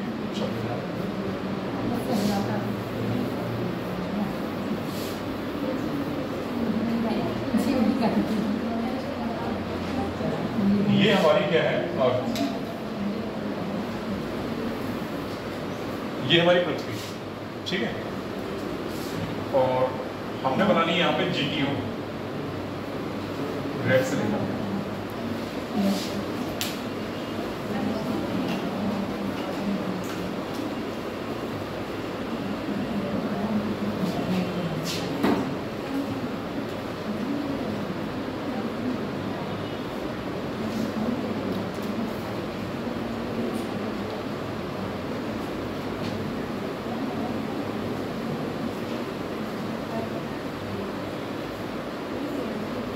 ठीक है। तो ये वाला पॉइंट क्या कहलाएगा, हमारा GTO कहलाएगा। तो ये वाला पॉइंट हमारा क्या बेटा, ये GTO कहलाएगा।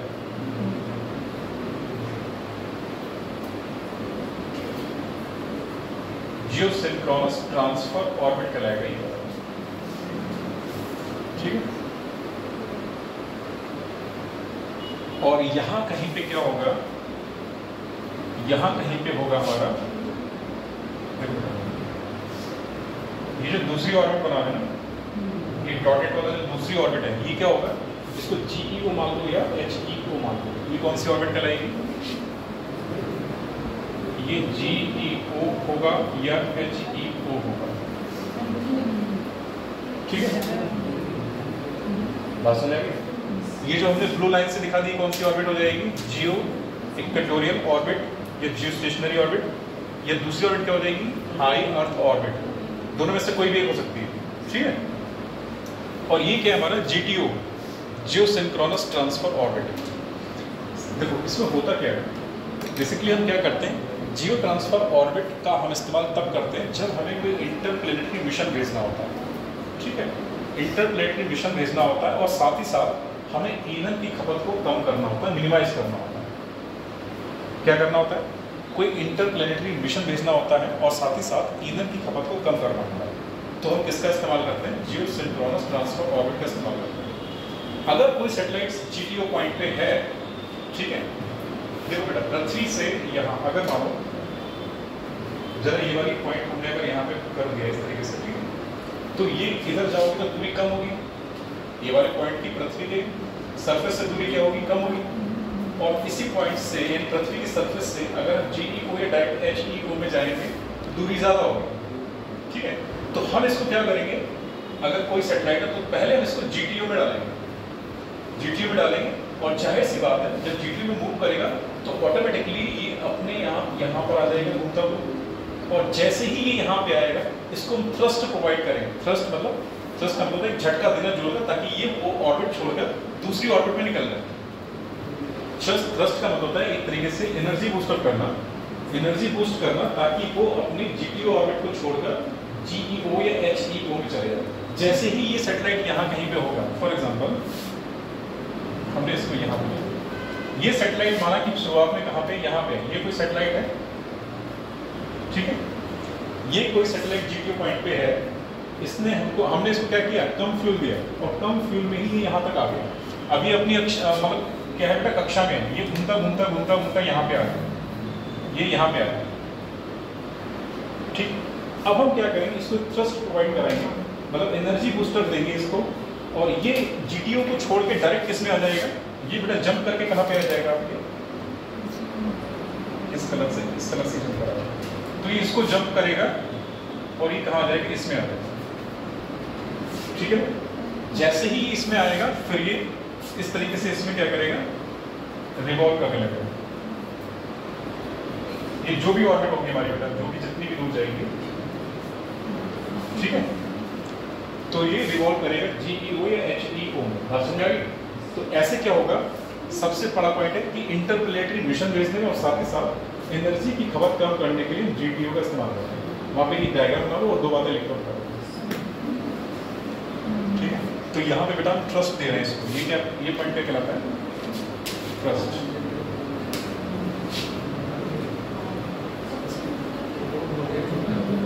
ट्रस्ट टू सैटेलाइट, ठीक है, सैटेलाइट।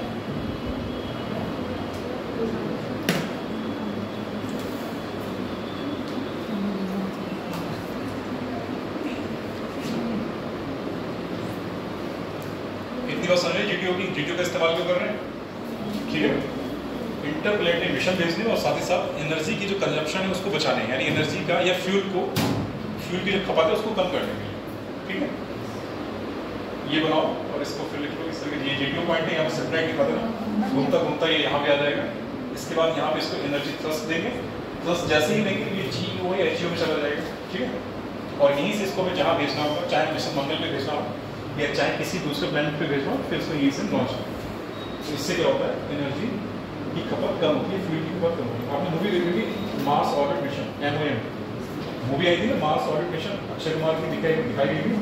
उसमें एक विद्या बालन एक हीरोइन है, पूड़ी वाला सीन है ना, उसको थोड़ी देर के लिए क्या कहते हैं, वो एक तरीके से वो क्या करते हैं, जब पूड़ी बनाती है ना तो कढ़ाई को कुछ देर के लिए पूरी आंच पे उसको क्या कहते हैं, फ्लेम पे गर्म कर दिया, फिर फ्लेम ऑफ कर दी, कुछ टाइम तक वो गर्म रहेगी ना पूरी सीखी, फिर जब हमें जरूरत है तो दोबारा ऑन करेंगे, सेम सिस्टम यहाँ। जब जब हमें एनर्जी की जरूरत पड़ेगी तब तक हम एनर्जी लेंगे, बीच में क्या करेंगे, इंजन ऑफ, मतलब एक तरीके से एनर्जी प्रोवाइड करना, उसको बंद कर देंगे। सेम वही फॉर्मूला है, जब हम पूरी तलनी है उसकी आंच को तेज कर देंगे, जब तक तेज रहेगी पूरी सीखती रहेगी, और जैसे ही आंच जब हमें दोबारा जरूरत पड़ेगी आंच को दोबारा जला देंगे, बढ़ा देंगे, फिर से पूरी सीख जाएगी। ऐसे ही सेम ये एनर्जी जब जब चाहिए हमें तब तक वहाँ पे देंगे, और जब जब एनर्जी नहीं चाहिए एनर्जी ऑफ कर लेंगे, वो अपने आप घूमता रहेगा। GTO में पहले डालेंगे, GTO में डालेंगे तो अपने आप रिवॉल्व होता हुआ यहाँ पे आ जाएगा, हमें यहाँ पे कोई एनर्जी इसको नहीं देंगे, अपने आप ही आ जाएगा। और जैसे ही हमें इसको यहाँ से इसमें ट्रांसफर कराना है इस ऑर्बिट में, तब हम इसको एक एनर्जी बूस्टर देंगे, या थ्रस्ट, इसको बोलेंगे थ्रस्ट, एनर्जी बूस्टर या थ्रस्ट। तो ये अपनी GTO ऑर्बिट को छोड़ के किस में आ जाएगा, GEO या HEO में आ जाएगा। हाँ तब भेजते जहाँ पे होना हो, ठीक है। दो प्लैनेट के बीच में एक इंटरमीडिएट ऑर्बिट होती है, ठीक है, दो प्लैनेट के बीच में इंटरमीडिएट ऑर्बिट होती है, उसे मार्स ऑर्बिट भी बोल सकते हो। जैसे अगर मंगल पे भेजना है तो मार्स ट्रैजेक्टरी ऑर्बिट बोलते हैं इसको, मार्स ट्रैजेक्टरी। जैसे ही यहाँ पे आएगा इसको डायरेक्ट इसको थ्रस्ट प्रोवाइड कराते हैं, उसी ऑर्बिट में भेज देंगे।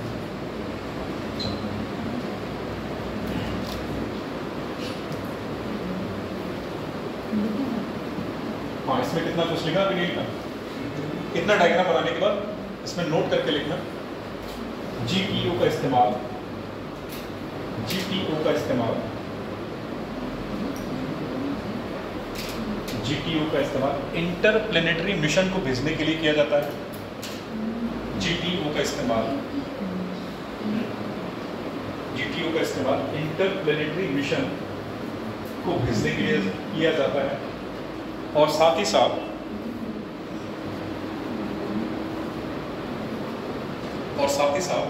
ईंधन की खपत को कम करने के लिए भी,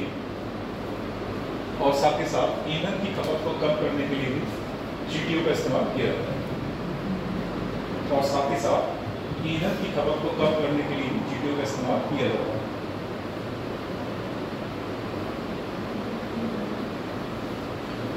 ठीक है बेटा, यहां पे बात समझ में आ गई?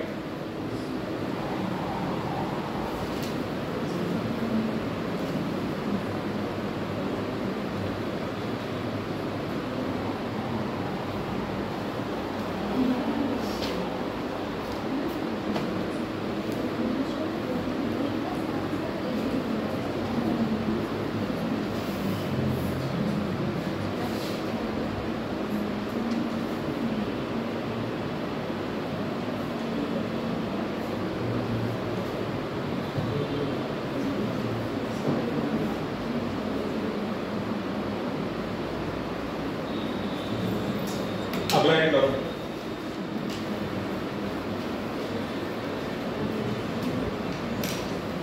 प्रक्षेपण यान,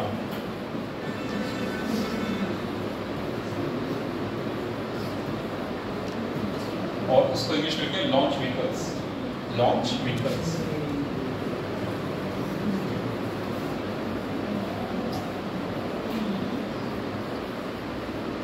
लॉन्च व्हीकल्स,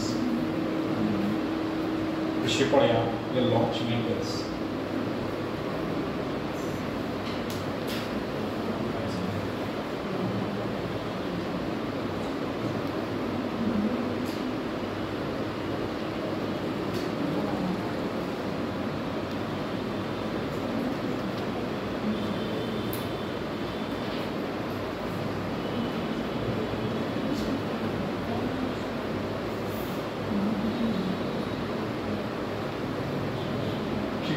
लॉन्च व्हीकल में एक्चुअली लॉन्च व्हीकल होते हैं पहला समझिए। लॉन्च व्हीकल जिसके माध्यम से हम सैटेलाइट को अंतरिक्ष में भेजते हैं, लॉन्च व्हीकल कहलाता है। जिसके माध्यम में वो साधन जिसके द्वारा हम सैटेलाइट को अंतरिक्ष में भेजेंगे वो क्या कहलाएगा? लॉन्च व्हीकल कहलाता है। और ये होते क्या हैं? Jet powered engine, rocket powered engine होते हैं या रॉकेट पावर्ड लॉन्च व्हीकल्स होते हैं, जो कि क्या करते हैं? सैटेलाइट को अंतरिक्ष में भेजने के काम करते हैं। क्या होता है? रॉकेट पावर्ड, ये होते हैं रॉकेट पावर्ड इंजन्स। क्या करेंगे? जो सैटेलाइट को किसमें भेजेंगे? अंतरिक्ष में। जो सैटेलाइट को अंतरिक्ष में भेजते हैं।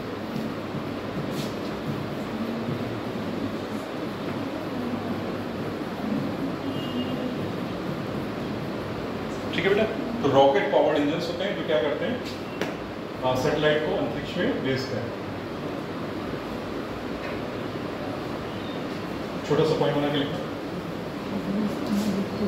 इसरो का लॉन्च व्हीकल प्रोग्राम, इसरो का प्रक्षेपण यान, हिंदी में प्रक्षेपण यान कार्यक्रम, प्रक्षेपण यान कार्यक्रम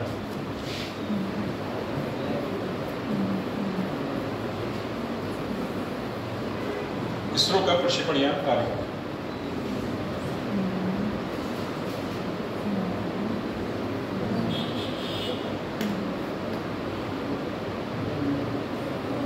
इसरो का प्रक्षेपण यान कार्यक्रम।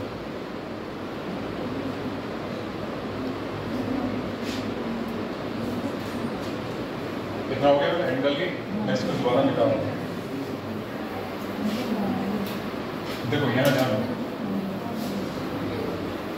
जो हमारी हेडिंग पड़ी है ना उसके नीचे एक सीरीज बनाते हैं तो उसमें जो हमारे लॉन्च व्हीकल्स है उनकी एक प्रॉपर जनरेशन स्टडी करते हुए उनको दिखाते हैं कि फर्स्ट जनरेशन सैटेलाइट क्या है, second generation satellite first generation launch vehicle कौन सा है, सेकंड जनरेशन लॉन्च व्हीकल कौन सा है, थर्ड जनरेशन लॉन्च व्हीकल कौन सा है। ठीक है, ये कैसे ही लाइन ड्रॉ कर ली, एक हमने माना ये लाइन ड्रॉ कर ली इस तरीके से। ठीक, तो यहां पे क्या होगा बेटा हमारा ये है first generation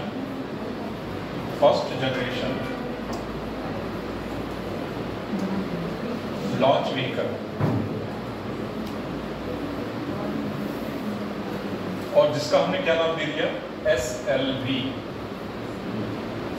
first generation launch vehicle है और जिसका नाम क्या है SLV, satellite launch vehicle. SLV की फुल फॉर्म क्या है, सैटेलाइट लॉन्च व्हीकल। ठीक है, तो SLV की फुल फॉर्म क्या है, सैटेलाइट लॉन्च व्हीकल। ये फर्स्ट जनरेशन सैटेलाइट है। अगला जनरेशन क्या है यहाँ, इसको लिखेंगे second generation satellite, second generation launch vehicle satellite, second generation. बेटा लॉन्च व्हीकल को शॉर्ट फॉर्म में LV लिखते, कोई दिक्कत तो नहीं है? लॉन्च व्हीकल को शॉर्ट फॉर्म में LV लिखते, ठीक है। तो क्या हो जाएगी, सेकंड जनरेशन लॉन्च व्हीकल।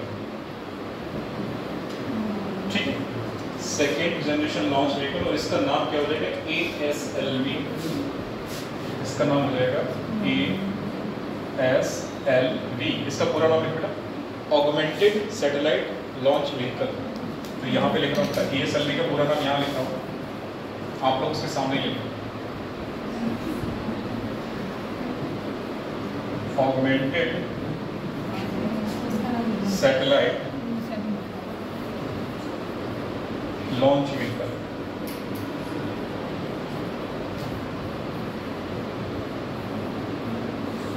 ये ASLV का पूरा नाम augmented satellite launch vehicle.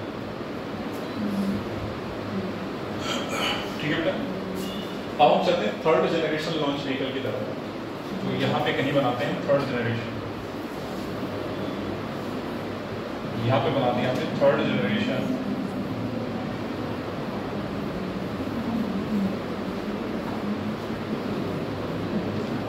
Launch vehicle, और इसको नाम दे दिया बेटा PSLV,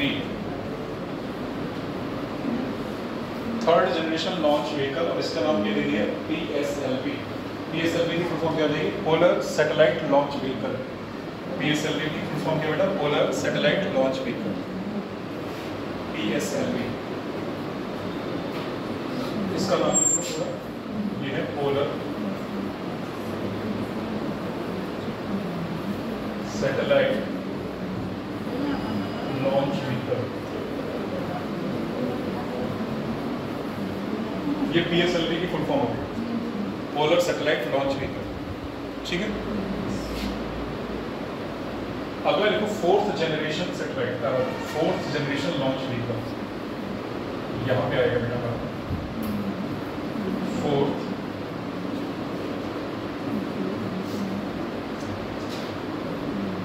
जनरेशन लॉन्च व्हीकल। ठीक है, फोर्थ जनरेशन लॉन्च व्हीकल, और इसको बोलेंगे GSLV। इसको क्या बोलेंगे, GSLV।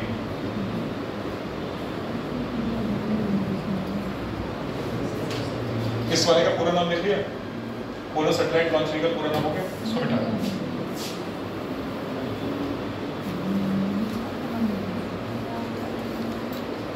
PSLV। PSLV के बाद फोर्थ जनरेशन क्या है लॉन्च व्हीकल, GSLV। ठीक है, इसका नाम लिखो बेटा जियोसिंक्रोनस, इसका पूरा नाम लिखो जियोसिंक्रोनस।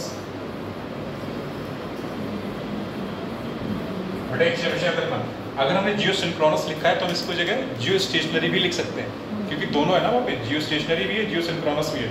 तो हम चाहे जियो सिंक्रोनस लिख दें यहाँ पे, जियो स्टेशनरी लिख दें, तो जियो सिंक्रोनस सैटेलाइट लॉन्च व्हीकल पूरा नाम हो जाएगा, जियो सिंक्रोनस सैटेलाइट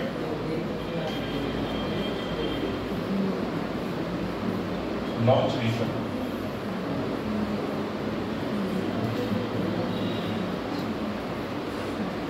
ठीक है, ये इसका पूरा नाम है, जियोसिंक्रोनस सैटेलाइट लॉन्च व्हीकल।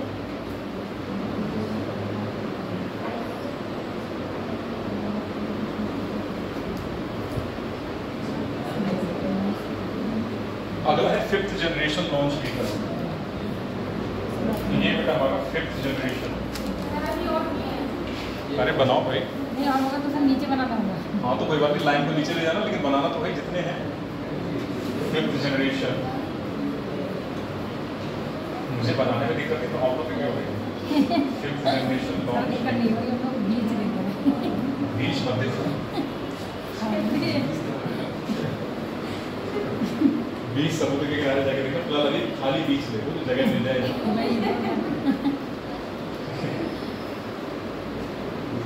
अगला है LVM3। हाँ ये 5th जनरेशन है, LVM3 बोलेंगे इसको। LVM3 बेटा रोमन में लिखना है इस तरीके से, 3 को रोमन में ही लिखना। जो भी हम नेमिंग करते हैं ना सैटेलाइट के, रोमन में ही होती है, तो रोमन में लिखना।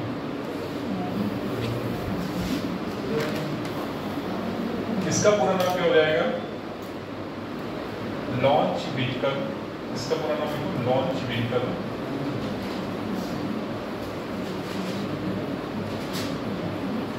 इसको बेटा मार्क 3 पढ़े या मॉड्यूल 3 पढ़े, एक ही बात है।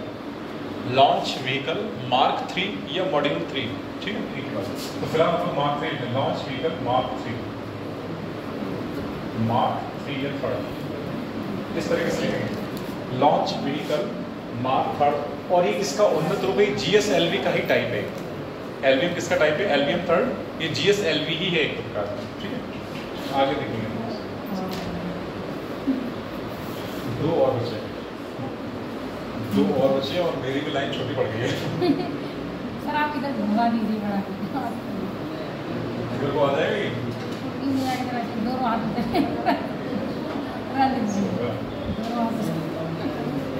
ऐसे नहीं हो रहा, अब नहीं हो रहा। चलो फिलहाल 5th तक पहुंच गए ना वहाँ पे। 5th तक आप लोग लिख चुके हो ना? हाँ सर लिख। सबका हो गया 5th तक? चलो 6 वाला लिखना है, उसको बोलते हैं NGLV। यहीं पे लिखो। सर मैं फोटो खींच लूँ इसका। वही सोच रहे हैं। हो गया? आप नहीं है सर इसमें। बेटा ये 5वां वाला मिटा रहा हूँ। हाँ मिटा दीजिए।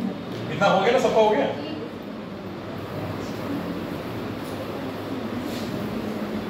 बस 2 ही की जरूरत पड़ेगी हमको, हम यहाँ पे लिख रहे हैं।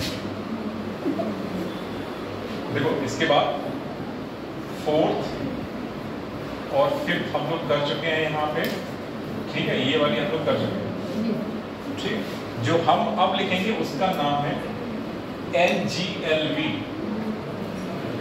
NGLV इसको बोलते ही है नेक्स्ट जनरेशन लॉन्च व्हीकल। इसका पूरा नाम क्या बेटा? इसका पूरा नाम है next generation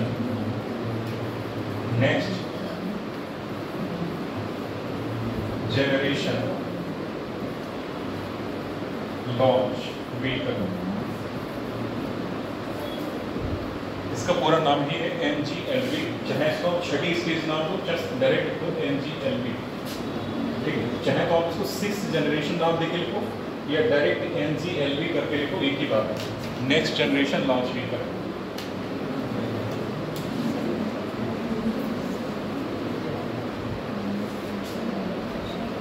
next generation launch vehicle हो गया। और बस 2 और बचे हैं अल्टरनेटिवली, 2 और बेटा यहीं पे लिखता हूँ। एक है RLV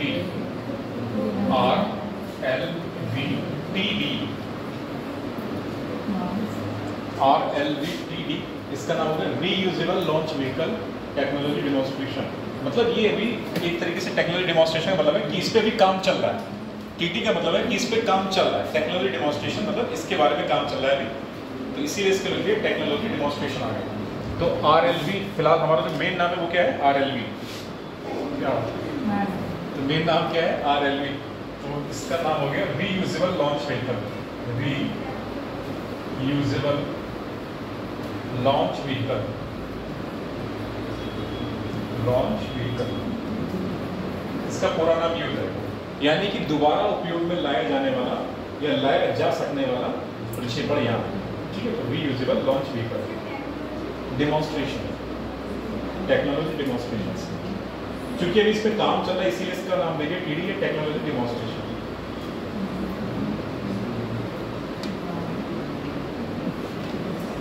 लास्ट एक और बचा है SSLV, एक और बचा है SSLV। ये वाला हो गया ना, RLV हो गया, RLV तक हो गया सबका।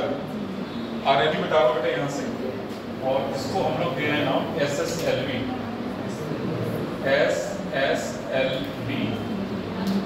SSLV की फुल फॉर्म क्या है? Small satellite launch vehicle. इसकी फुल फॉर्म ये है हमारा स्मॉल सैटेलाइट लॉन्च व्हीकल। तो ये सारा एक क्रम है, हमें किस क्रम में पढ़ना है वो हमने लिख दिया। ठीक है ना, तो हमें किस क्रम में लॉन्च व्हीकल्स को पढ़ना है हमने लिख दिया। तो हम लोग स्टार्ट करेंगे SLV से, हम लोग SLV से स्टार्ट करेंगे और SSLV तक जाएंगे। ठीक है, SLV से स्टार्ट करते हुए SSLV तक जाएंगे। तो नंबर एक करो बेटा SLV। अरे बहुत टाइम है, 12-4 हो। इसमें कितना? 22 हुआ सर इसमें कितना? 22। अरे है अभी 8। भाई को मैंने काट दिया। नंबर एक कैटेगरी कोड है SLV, इसको नंबर एक करके लिखो। जी ठीक है। अरे इस तरह से जी ठीक है। सिर्फ इतना लिखो, ये बाकी सब बता।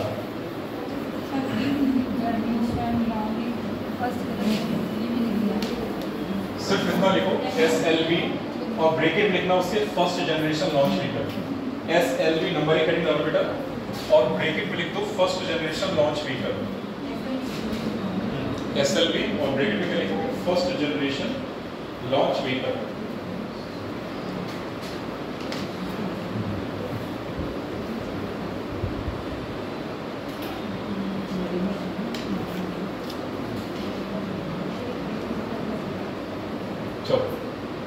इसमें लिखोगे ये 4 स्टेज लॉन्च व्हीकल है। इसमें लिखो पॉइंट बना के, यह एक 4 स्टेज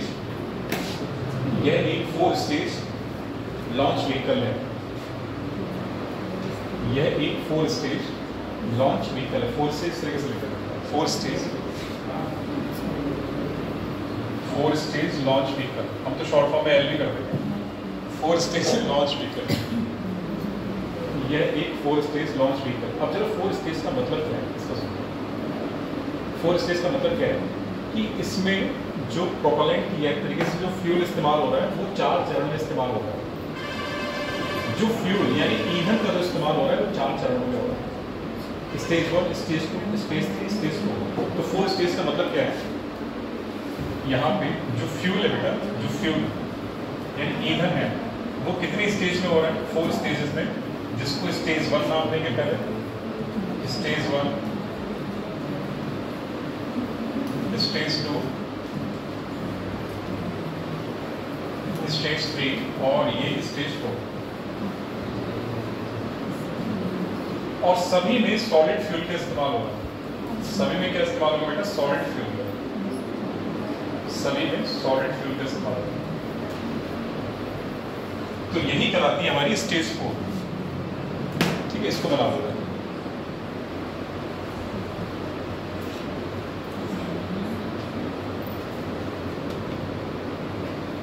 क्या हुआ? बंसी आ रही है? क्या हुआ? नींद लग रही? भूख लग रही है? भूख के लिए खाना लाया फॉलो और क्या?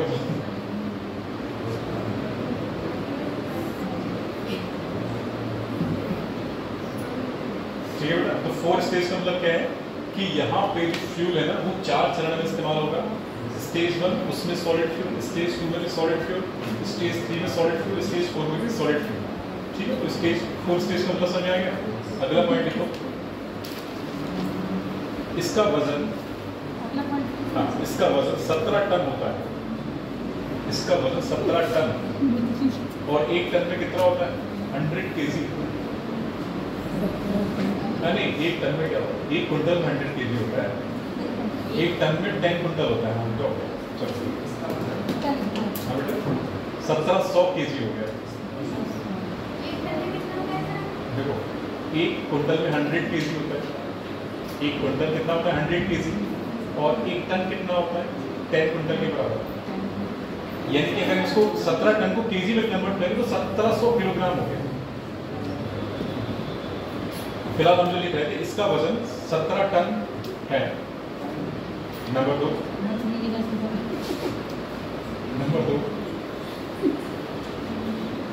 इसकी पेलोड कैपेसिटी, पेलोड मतलब नीतिवाद क्षमता, इसको लिखते हैं पेलोड कैपेसिटी।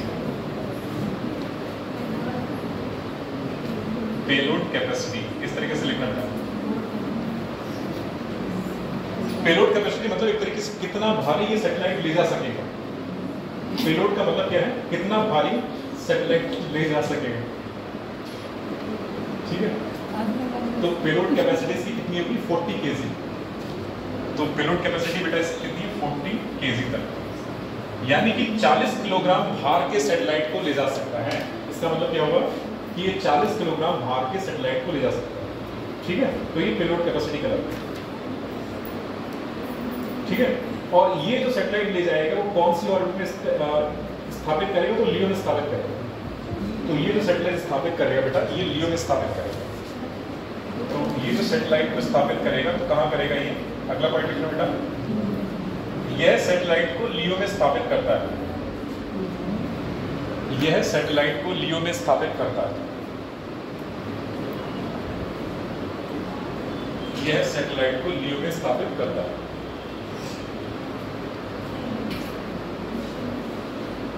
ठीक है, नंबर 2 करके लिखो ASLV। नंबर 2 है ASLV, और ब्रैकेट में लिखना सेकेंड जनरेशन लॉन्च व्हीकल।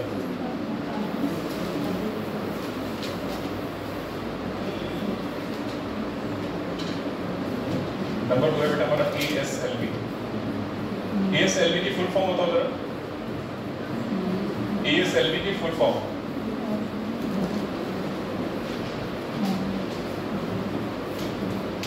अरे ऑगमेंटेड सैटेलाइट लॉन्च व्हीकल अभी तो पढ़ा है। फुल फॉर्म भी लिख लो तो, ऑगमेंटेड सैटेलाइट लॉन्च व्हीकल।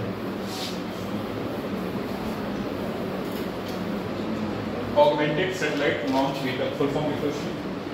पहले ASLV, फिर ब्रैकेट में लिखो सेकेंड जनरेशन लॉन्च व्हीकल, और उसके बाद इसकी full form augmented satellite launch vehicle. इसकी फुल फॉर्म क्या हो जाएगी बेटा? Augmented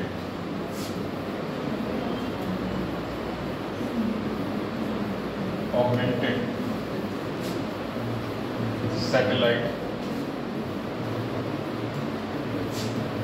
launch vehicle. ठीक है, ऑगमेंटेड सैटेलाइट लॉन्च व्हीकल। चलो, इसमें अगला पॉइंट, यह एक 5 स्टेज, यह एक 5 स्टेज सैटेलाइट लॉन्च व्हीकल है। यह एक 5 स्टेज, यह एक 5 stage satellite launch vehicle.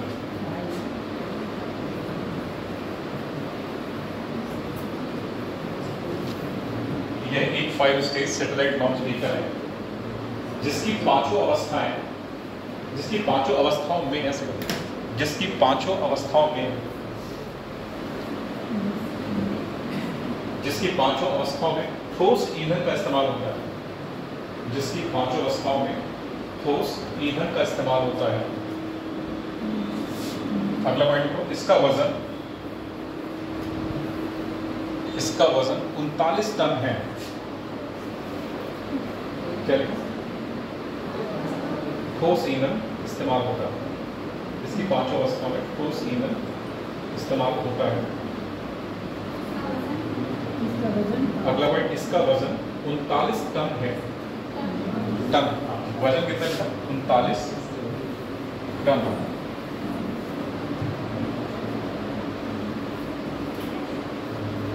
39 ton. इसका वजन 39 टन है। अगला पॉइंट, इसकी पेलोड कैपेसिटी, पेलोड मतलब कितना भारी सैटेलाइट ले जा पाएगा।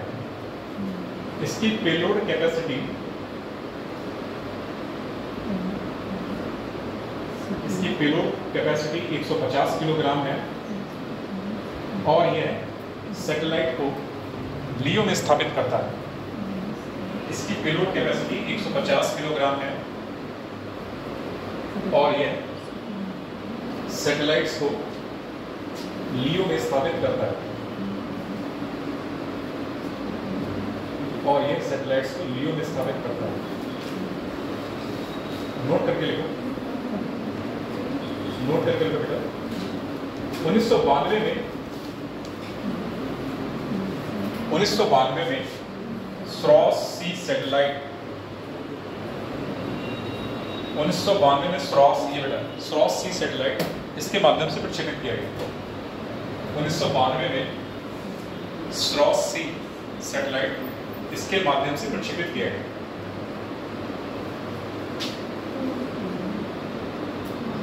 स्रॉस सी सैटेलाइट प्रक्षेपित किया गया।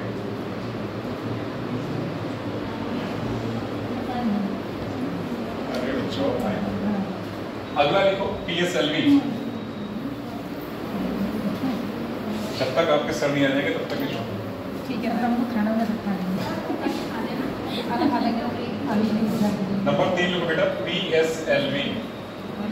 फुल फॉर्म लिखो polar satellite launch vehicle. Polar satellite launch vehicle और ब्रैकेट में लिखो third generation launch vehicle. Third generation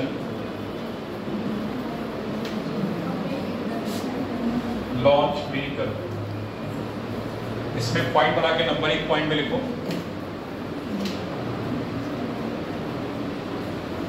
यह एक 4 स्टेज, यह एक 4 स्टेज सैटेलाइट लॉन्च व्हीकल है। यह एक 4 स्टेज सैटेलाइट लॉन्च व्हीकल है।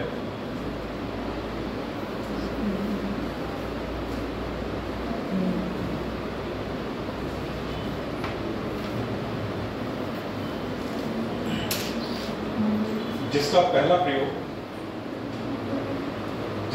प्रयोग 1993 में, जिसका पहला प्रयोग 1993 में PSLV D1 के रूप में किया गया। जिसका पहला प्रयोग 1993 में PSLV D1 के रूप में किया गया।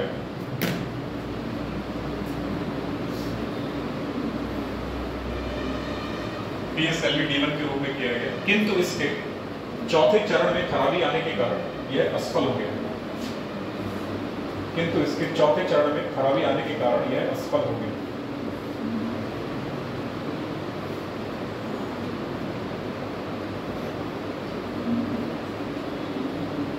किंतु इसके चौथे चरण में खराबी आने के कारण यह असफल हो गया।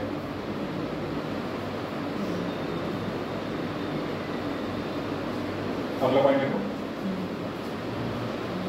PSLV का सफल प्रक्षेपण, PSLV का सफल प्रक्षेपण PSLV D2, ये क्या बेटा D1 है, अगला लिखोगे D2। PSLV का सफल प्रक्षेपण PSLV D2 के रूप में, PSLV D2 के रूप में 1994 में किया गया। PSLV D2 के रूप में 1994 में किया गया। बेटा एक चीज यहाँ पे ध्यान रखना, पहला प्रक्षेपण तो 1993 में होगा, लेकिन क्या है वो असफल हो जाए। आपसे सवाल पूछा जाए कि पहला सफल प्रक्षेपण कब किया गया, तो पहला सफल प्रक्षेपण 1994 में किया गया। और पूछेगा पहला प्रक्षेपण कब किया गया, तो 1993 में किया गया। बात समझ आ रही? तो पहला सफल प्रक्षेपण और पहले प्रक्षेपण दोनों में अंतर है। तो पहला प्रक्षेपण 1993 में और पहला सफल प्रक्षेपण कब है? 1994 में। तो ये दो बातें आ गई। चलो अगला पॉइंट लिखो।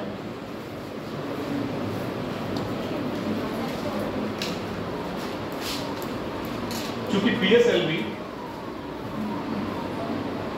PSLV एक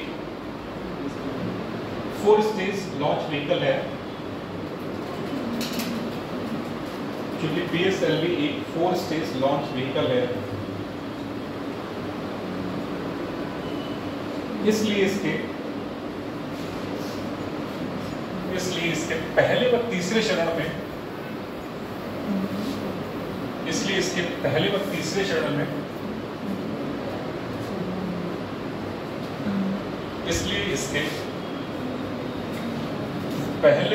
चरण में ठोस ईंधन का इस्तेमाल होता है।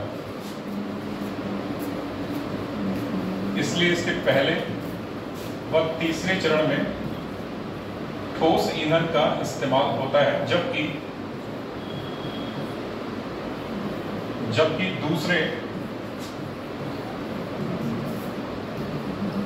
दूसरे व चौथे चरण में लिक्विड फ्यूल का इस्तेमाल होता है, जबकि दूसरे व चौथे चरण में लिक्विड फ्यूल यानी तरल ईंधन का इस्तेमाल होता है। बेटा ये लिख दिया हमने बोर्ड पे, ठीक है।